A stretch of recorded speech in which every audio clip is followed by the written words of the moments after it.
M आई nest. ये movie एक 14 साल की लड़की की कहानी है जिसके साथ उसका ट्यूशन टीचर रेप कर देता है, जिसके बाद वो प्रेग्नेंट भी हो जाती है। उसकी लाइफ में बहुत सारी प्रॉब्लम आती है पर बहुत डट कर इसका सामना करती है। मूवी शुरू होती है और हमें एक 14 साल की लड़की को दिखाया जाता है जिसका नाम हनी है। कुछ टाइम से उसका बिहेवियर पूरी तरह से चेंज हो चुका था। वो अक्सर खोई खोई रहती थी। वो स्कूल के लिए रेडी हो रही थी पर उसका बेल्ट उस पर फिट नहीं आ रहा था। इसके बाद वो अपने पिताजी रमनदीप के साथ स्कूटर पर बैठकर स्कूल चली जाती है। क्लासरूम में उसे चक्कर जैसे आते हैं जिसकी वजह से वो बेहोश हो जाती है। इसके बाद टीचर का कॉल रमनदीप के लिए आता है, जिसके बाद वो अपनी बेटी के स्कूल में आते हैं। यहाँ हनी की मैम रमनदीप से उसे एक बार हॉस्पिटल दिखाने को बोलती है। हॉस्पिटल में डॉक्टर चेकअप करती है तो उसे पता चलता है कि हनी प्रेग्नेंट है। जब वो ये बात उसके माता पिता को बताते हैं तो वह पूरी तरह से चौंक जाते हैं और एक माँ बाप के लिए इससे बड़ा दुख आखिर क्या हो सकता है। इसके बाद वह हनी को बिना कुछ बताए घर आ जाते हैं। उन्हें समझ में नहीं आता कि इस बारे में हनी से कैसे बात किया जाए। हनी के माँ बाप उससे पूछने के लिए उसके पास जाते हैं। यहाँ पर उसकी माँ उसे मारने पर लग जाती है और उससे बोलती हैं कि किसका बच्चा लेकर घूम रही है उस दिन से। यहाँ पर हनी के पिताजी उसकी माँ को रोकते हैं और प्यार से हनी से पूछते हैं कि क्या ये तेरी मर्जी से हुआ या किसी ने जबरदस्ती की। यहाँ पर वो हाँ में सर हिलाती है, यानी उसके साथ किसी ने जबरदस्ती की।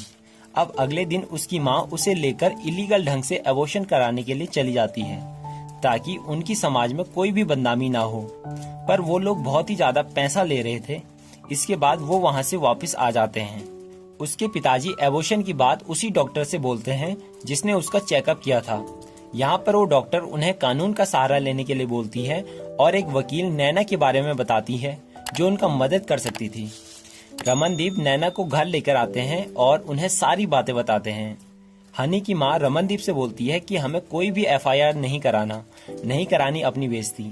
यहाँ पर रमनदीप बहुत गुस्सा हो जाता है और उसे समझाता है, जिसके बाद वो लोग पुलिस के पास जाते हैं। पुलिस हनी से पूछताछ करती है। यहाँ पर हनी अमन का नाम बता देती है जो उसका ट्यूशन टीचर था। इसके बाद पुलिस FIR लिखती है। हनी का एबॉर्शन कराने के लिए कोई भी डॉक्टर तैयार नहीं था क्योंकि उसकी एज कम थी और ये एक कॉम्प्लिकेटेड मामला था। इसीलिए नैना डिस्ट्रिक्ट कोर्ट से एबॉर्शन की परमिशन मांगती है पर यहाँ से उन्हें कोई भी परमिशन नहीं मिल पाती। जज उन्हें हनी का स्टेटमेंट लेने के लिए बोलता है ताकि वो इसके बारे में कोई फैसला सुना सके। इधर अमन भी फरार हो जाता है। पुलिस उसके पीछे पड़ी रहती है पर वो लोग अमन तक नहीं पहुंच पाते। अब नैना हनी के घर आती है उसका फुल स्टेटमेंट लेने के लिए।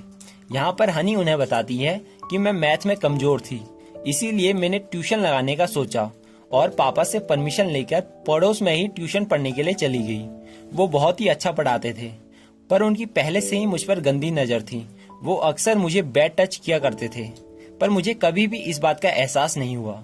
एक दिन उन्होंने मेरे मैथ के डाउट क्लियर करने के लिए मुझे अकेले बुलाया और मेरे साथ जबरदस्ती की। इधर अमन को पुलिस पकड़ लेती है और उसे डिस्ट्रिक्ट जज के सामने पेश करती है। नैना जज को हनी का स्टेटमेंट दिखाती है पर इसके बाद भी उन्हें एबॉर्शन की परमिशन नहीं मिल पाती क्योंकि अमन ने भी एक वकील हायर किया था जो जज से अमन के बेगुनाह होने की बात बोलता है और कुछ दिन का समय मांगता है। यहाँ पर नैना हाई कोर्ट में जाने की बात करती है। अमन के घर वाले अब एक बहुत बड़े वकील से केस लड़ने को बोलते हैं जिसका नाम है वैभवी। वैभवी अमन से इस केस के बारे में पूछती है। अमन बोलता है कि वो एक दिन अकेले आई और खुद चालू हो गई और मैं खुद को रोक नहीं पाया और ये सब हो गया। यहाँ पर वैभवी उनसे पर हियरिंग के 2 लाख रुपए चार्ज करती है। अब कोर्ट की फर्स्ट हियरिंग होती है। यहाँ पर नैना एबॉर्शन की परमिशन मांगती है। कोर्ट एक डॉक्टर को अपॉइंट करता है जो चेक करके बताएगा कि एबॉर्शन हो सकता है या नहीं। फर्स्ट हियरिंग में वैभवी कुछ भी नहीं बोलती। इसी के साथ यह हियरिंग यहीं पर ही खत्म होती है। हनी का स्कूल में एग्जाम होता है पर वह सभी से लड़कर एग्जाम देने जाती है। उसकी माँ उसे जाने से मना बोलती है पर उसके पिताजी उसका सपोर्ट करते हैं। वो पेपर देके आती है और कोई भी उसका मजाक नहीं बनाता। सभी लोग उसका सपोर्ट करते हैं। अब अगली हियरिंग में डॉक्टर जज को बताता है कि 24 वीक पूरे हो चुके हैं, इसीलिए अब एबॉर्शन कराना एक भ्रूण हत्या होगा। इस पर नैना बोलती है कि ये सब उस केस में होता है जहाँ पर सहमति से सेक्स हुआ होता है, पर यहाँ तो रेप का मामला है और जब हम कोर्ट के सामने आए थे तब केवल 11 वीक ही हुए थे। इतना समय कोर्ट नहीं लगाया है। यहाँ पर वैभवी इसे रेप नहीं बल्कि सहमति से किया हुआ सेक्स बताती है और हनी को बच्ची नहीं बल्कि एक टीनेजर बताती है और एग्जाम्पल के रूप में माँ सीता का एग्जाम्पल देती है जिनकी शादी 12 साल की उम्र में हो गई थी। इसी के साथ कोर्ट किसी भी नतीजे पर पहुंचने के लिए कुछ समय मांगती है और ये हेयरिंग भी यहीं पर ही खत्म होती है। इसके बाद वैभवी नैना से सेटलमेंट करने की बात करती है पर नैना साफ साफ मना बोल देती है। अगले सीन में रमनदीप का एक पड़ोसी उसे कहीं लेकर जाता है। बाद में उन्हें पता चलता है कि वो लोग अमन की फैमिली से सेटलमेंट कराने के लिए उन्हें लाया हुआ है। यहाँ पर अमन की फैमिली उन्हें पैसों का लालच देती है पर वो लोग कोई भी सेटलमेंट नहीं करते।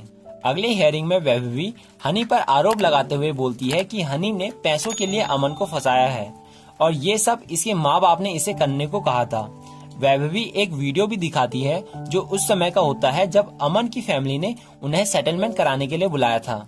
इस वीडियो को वो लोग अलग ढंग से पेश करते हैं ताकि लगे कि हनी की फैमिली पैसों की डिमांड कर रही है। अब केस उनके हाथ से निकल जाता है। नैना भी काफी गुस्सा होती है क्योंकि उन्होंने इस बारे में उसे नहीं बताया था। अब अगले हियरिंग में नैना एक लड़की सीमा को बुलाती है जो अमन की ही गांव की होती है। अमन ने सीमा का भी रेप किया था जिसके बाद वो भी प्रेग्नेंट हुई थी पर उसने इलीगल ढंग से एबॉर्शन करा दिया था और सीमा की तरह 5 और लड़कियों ने भी अमन के खिलाफ रेप का केस किया था, वो भी अलग अलग समय पर। इसी के साथ अमन दोषी साबित हो जाता है और उसे 10 साल की जेल की सजा होती है और दूसरे रेप केस मामलों की जांच होती है जो केस उस पर लगे हुए थे। हनी का साथ सभी लोग देते हैं जो MI नेस्ट रैली निकालते हैं। उसे एबॉर्शन कराने की परमिशन भी मिल जाती है। इसी के साथ हनी अपनी लाइफ फिर से शुरू करती है और लाइफ में आगे बढ़ती है।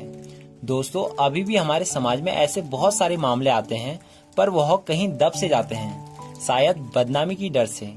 हमारी सरकार को अभी भी ऐसे कानून बनाने की जरूरत है ताकि इन मामलों को बिना समाज में फैलाए दोषी को सजा मिल सके।